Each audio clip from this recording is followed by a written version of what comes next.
Hello, नमस्कार, आदाब, सत श्री अकाल और अस्सलाम वालेकुम। मैं हूं मोहम्मद अहमद काज़मी, लेकर आया हूं आपका पसंदीदा कार्यक्रम नज़र दुनिया पर। अमेरिका को मिडिल ईस्ट और अफ़गानिस्तान में मिल रही नाकामियों के साथ साथ अब उसे यूरोप में भी नाकामियों का सामना है।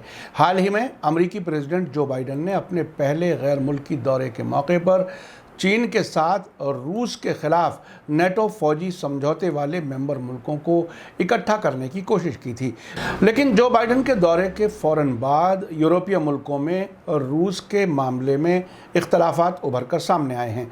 जर्मनी और फ्रांस रूस से बातचीत शुरू करने के हक़ में हैं और वो अमेरिका की मर्ज़ी के ख़िलाफ़ आगे बढ़ना चाहते हैं।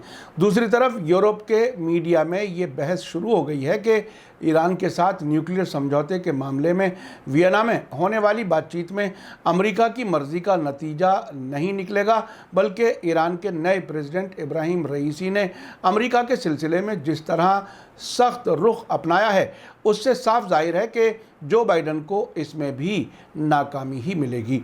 इस रिपोर्ट में एसोसिएटेड प्रेस, AFP, रॉयटर्स और BBC से खबरों को इकट्ठा करके पेश किया जा रहा है। आखिर तक ज़रूर देखें। खबर में आगे बढ़ने से पहले आपसे गुजारिश है कि अगर आपने अभी तक media star world YouTube channel subscribe नहीं किया है तो सब्सक्राइब कर लें और घंटी दबाना ना भूलें। और अगर आप हमें फेसबुक पर देख रहे हैं तो हमारे पेज को लाइक करें ताकि आपको हमारी हर एक नई वीडियो की खबर सही वक्त पर मिल सके। और अगर आपको हमारी खबर सच्ची और अच्छी लगे तो अपने व्हाट्सएप ग्रुप, फेसबुक, इंस्टाग्राम और ट्विटर अकाउंट पर ज़रूर शेयर करें ताकि मीडिया स्टार वर्ल्ड की खबरें दुनिया भर तक पहुंच सकें। आज की बड़ी खबर यह है कि अमेरिका के प्रेसिडेंट जो बाइडेन के रूस के बारे में सख्त नज़रिए के बावजूद उसके नेटो इत्तेहाद के साथी यूरोपीय मुल्कों में इख्तलाफ पैदा हो गया है। जर्मन रेडियो डॉयचे वेले ने अपनी रिपोर्ट में कहा है कि जर्मनी और फ्रांस ने मशवरा दिया है कि रूस के साथ बातचीत की जानी चाहिए, जबकि ये मशवरा यूरोपीय यूनियन के कई मेंबर मुल्कों को नागवार गुजरा है। इसी वजह से यूरोपीय यूनियन में दरार नज़र आ रही है। थर्सडे को बेल्जियम के शहर ब्रसेल्स में यूरोपीय यूनियन के लीडर्स के बीच ये दरार उभर कर सामने आई। यूरोपीय यूनियन की कॉन्फ्रेंस के बाद जर्मन चांसलर अंजेला मार्केल ने कहा कि रूस से बातचीत करने पर रजामंदी नहीं बन पाई है। मार्केल ने बताया कि बहुत तफसील से बातचीत हुई, लेकिन बातचीत आसान नहीं थी। यूरोपीय लीडर्स के बीच फ़ौरन बैठक कराने पर कोई रजामंदी नहीं बन पाई। रिपोर्ट के मुताबिक फ्रांस और जर्मनी ने कहा है कि रूसी प्रेसिडेंट व्लादिमीर पुतिन को बातचीत के लिए यूरोपीय यूनियन की सरबराह कॉन्फ्रेंस में बुलाया जाना चाहिए। ये प्रपोज़ल ऐसे वक्त में आया है जबकि अमेरिकी प्रेसिडेंट जो बाइडेन ने पिछले हफ्ते ही जेनेवा में खुद व्लादिमीर पुतिन से मुलाकात की है। जर्मन चांसलर अंजेला मार्केल ने कहा कि 27 मेंबर वाली यूरोपीय यूनियन को रूस के साथ सीधी बातचीत करनी चाहिए, क्योंकि अगर आप एक दूसरे से बात करें तो इख्तलाफ सुलझाए जा सकते हैं। उधर फ्रांस के प्रेसिडेंट इमैनुअल मैक्रों ने भी कहा है कि यूरोपीय यूनियन की स्टेबिलिटी के लिए ये ज़रूरी है कि रूस के साथ ताल्लुकात में गर्माहट लाने की कोशिश की जाए। उन्होंने कहा कि रूस के मामले में हम सिर्फ रिएक्शन करने के बारे में ही नहीं सोच सकते। क्रीमिया के बारे में चल रहे टकराव की वजह से यूरोपीय यूनियन ने 2014 के बाद से रूस के साथ कोई बातचीत नहीं की है।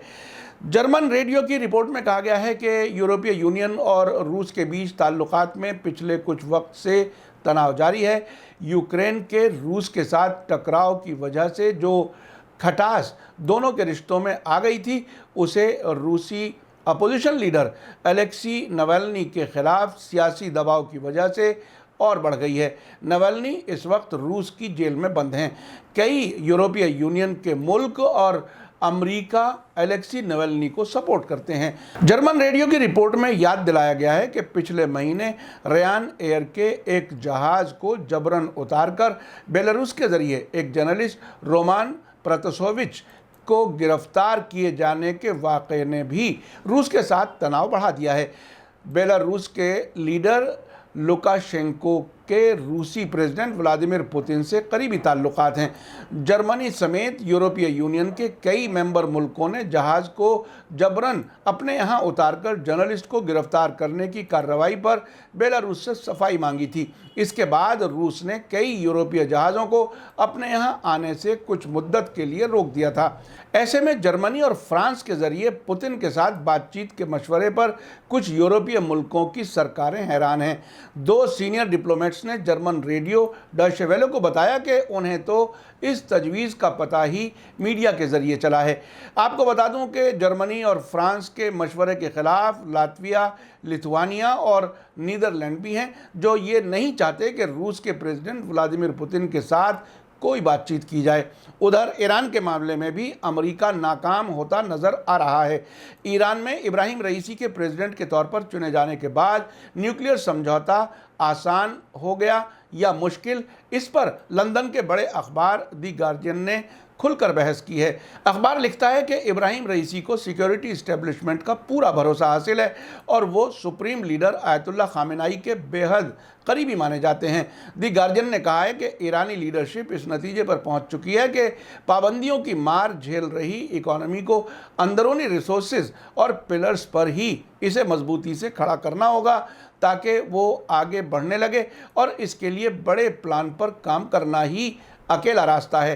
अब अमेरिका और यूरोप को ये फैसला करना है कि न्यूक्लियर समझौते से अमेरिका के निकल जाने के बाद ईरान ने जो महारत और तजर्बात हासिल कर लिए हैं उनके बारे में क्या किया जा सकता है, क्योंकि ट्रंप ने जो न्यूक्लियर समझौते से अलग होने का कदम उठाया था उसके बाद ईरानियों का अमरीकी वादों पर कोई भरोसा नहीं रह गया है। लंदन से छपने वाला अखबार दी गार्जियन आगे लिखता है कि पॉजिटिव सोच रखने वाले लोग ये कह रहे हैं कि अब ईरानी लीडरशिप भरपूर अंदरूनी तालमेल के साथ समझौते को लागू करेगी, लेकिन कुछ दूसरे लोगों का समझना है कि अब न्यूक्लियर समझौते का लागू हो पाना ही मुश्किल हो जाएगा। हसन रूहानी के बरखिलाफ इब्राहिम रईसी ये सोच नहीं रखते कि हर हाल में गैर मुल्की इन्वेस्टमेंट आए तभी ईरान की इकॉनमी आगे बढ़ेगी, लेकिन फिर भी ये मुमकिन है कि वो माली मुश्किलात को कम करने के लिए कोई समझौता कर लें। दी गार्जियन आगे लिखता है कि अगर अमेरिका ने ईरान पर लगाई पाबंदियों में कुछ कमी कर दी तो ब्रिटेन के लिए रास्ता खुल जाएगा कि वो ईरान से बातचीत को आगे बढ़ाए, दोहरी नागरिकता वाले कुछ कैदियों की रिहाई के बारे में बात करे, शाह के ज़माने में किए गए समझौतों की बुनियाद पर ब्रिटेन पर ईरान का जो कर्जा है उसे ईरान को लौटाए और ईरान के लिए दवाओं की सप्लाई शुरू कर दे। आपने देखा कि अमेरिका को मिडिल ईस्ट के साथ ही यूरोप में भी नाकामयाब मिल रही हैं। सभी यूरोपीय मुल्क अमेरिका के कहने पर अपने पड़ोसी ताकतवर मुल्क रूस से ताल्लुकात ख़राब नहीं करना चाहते। यूरोप के बहुत से मुल्क रूस से गैस सप्लाई के लिए डिपेंड हैं। ऐसा लग रहा है कि डोनाल्ड ट्रंप की हरकतों के बाद अमेरिका ने यूरोपीय मुल्कों का भी भरोसा खो दिया है।